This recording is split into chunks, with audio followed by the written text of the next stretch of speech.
Ever felt like school taught you algebra but not how to pay taxes? Or how to write a killer essay but not how to handle stress in the real world? Yeah, me too.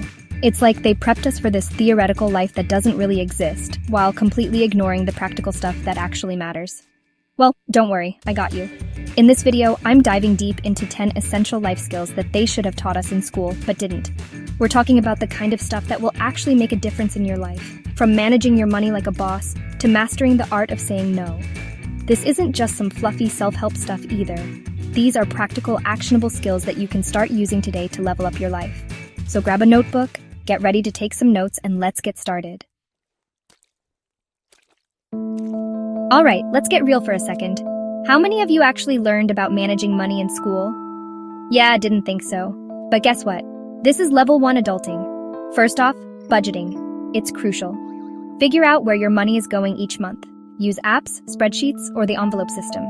Next, save at least 20% of your income. Even small amounts add up over time. Avoid debt, especially credit card debt. Pay it off as quickly as possible. Those interest rates are no joke. Finally, invest. Your money should work for you. Start early, even with small amounts. Compound interest is your best friend. Let's face it, life can be stressful. From deadlines at work to relationship drama, there's always something trying to throw us off balance. But handling stress and anxiety is a skill that can be learned. One effective technique is deep breathing. Inhale slowly through your nose and exhale through your mouth. You'll feel much calmer. Reframe negative thoughts. Challenge them and think positively. Journaling helps process emotions. Write down your thoughts daily. Take care of your mental health. Make time for self-care. You know what's more valuable than any fancy degree? Being able to communicate effectively. I'm talking about truly connecting with people, understanding their perspective, and getting your point across clearly and confidently. Active listening is key. It's not just about hearing the words, it's about really paying attention to what the other person is saying, both verbally and non-verbally. Ask clarifying questions and show that you're engaged in the conversation. Speaking of nonverbal communication, let's talk body language. Your body language speaks volumes, so make sure it's aligned with your message. Maintain eye contact, stand up straight, and use open gestures. And don't be afraid to be assertive. It's not about being aggressive. It's about expressing your needs and boundaries clearly and respectfully. Remember, you deserve to be heard. Mastering the art of communication takes practice, but it's a skill that will pay dividends in all areas of your life. In a world overflowing with information, it's not enough to just consume information passively. You need to be able to think critically, analyze information, and separate fact from fiction. Start by questioning everything. Don't just accept something as true because you read it online or heard it from someone you trust. Do your own research, consider different perspectives, and be open to changing your mind. Be aware of your own biases. We all have them, and they can cloud our judgment. Recognize your own biases and actively seek out information that challenges your beliefs. When faced with a problem, break it down into smaller, more manageable steps. Identify the root cause of the problem and brainstorm potential solutions. Don't be afraid to think outside the box and consider unconventional solutions. Remember, critical thinking is like a muscle. The more you use it, the stronger it gets. You know what's just as important as IQ, EQ, or emotional intelligence? It's about understanding and managing your own emotions, as well as recognizing and responding appropriately to the emotions of others. Start by developing self-awareness. Pay attention to your emotions and how they impact your thoughts and behaviors. Learn to identify your triggers and develop healthy coping mechanisms. Empathy is also crucial. Try to see things from other people's perspectives, even if you don't agree with them. Put yourself in their shoes and try to understand where they're coming from. Mastering your emotions takes time and practice, but it's a worthwhile investment. People with high emotional intelligence are better communicators, build stronger relationships, and are more successful in their personal and professional lives. Our habits shape our lives. They're the small decisions we make each day that ultimately determine our success or failure. The good news is, we have the power to consciously create habits that serve us. Start by understanding the habit loop. It consists of a cue, a routine, and a reward. Identify the cues that trigger your bad habits and replace them with cues that promote good habits. Make it easy to start. Set yourself up for success by removing any barriers to your desired habit. For example, If you want to start exercising in the morning, lay out your workout clothes the night before. Track your progress. Use a habit tracker or journal to monitor your progress and stay motivated. Celebrate your successes along the way, no matter how small. Remember, consistency is key when it comes to building lasting habits. Stick with it, even when you don't feel like it, and eventually, your new habits will become second nature. Chapter 7. Time Management.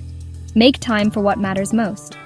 Time is our most valuable resource, yet it's also the one we tend to waste the most. Effective time management is about prioritizing tasks, setting boundaries, and maximizing our productivity. Start by identifying your most important tasks. What are the things that absolutely must get done today? Focus on those tasks first, and delegate or eliminate the rest. Try using the Pomodoro technique. Set a timer for 25 minutes and work on a single task without distractions. Take a 5-minute break and repeat. Minimize distractions. Turn off notifications, put your phone on airplane mode, and create a dedicated workspace where you can focus. Remember, time management is a skill, and it takes practice. Experiment with different techniques and find what works best for you. Chapter 8. The Power of No. How to Set Boundaries. Like a pro. Saying no is hard, especially when we're conditioned to please others, but setting boundaries is crucial for our mental health and well-being. It's about protecting our time, energy, and emotional resources. Start by recognizing your limits. What are you willing to tolerate, and what are your non-negotiables? Once you know your boundaries, communicate them clearly and assertively. Don't be afraid to disappoint people. It's okay to say no to requests that don't align with your priorities or values. Remember, you can't please everyone all the time. Practice saying no in low-stakes situations. The more you do it, the easier it will become. Start by declining small requests and gradually work your way up to bigger ones. Remember, setting boundaries is a sign of self-respect, not selfishness. It's about prioritizing your own needs and well-being. Chapter 9. Be prepared. Basic first aid and emergency handling. Emergencies happen, and when they do, it's crucial to be prepared. Knowing basic first aid and emergency procedures can literally mean the difference between life and death. Learn CPR. Cardiopulmonary resuscitation is a life-saving technique that can help someone who's stopped breathing or whose heart has stopped beating. Know how to treat common injuries. From cuts and burns to sprains and fractures, it's important to know how to provide basic first aid until medical help arrives. Be prepared for natural disasters. Depending on where you live, this could include earthquakes, hurricanes, floods, or wildfires. Have a plan in place and know what to do in case of an emergency. Keep a first aid kit handy. This should include bandages, antiseptic wipes, pain relievers, gauze, and other essential supplies. Remember, being prepared could save your life or the life of someone you love. Chapter 10. Learn like a machine. How to master any skill fast.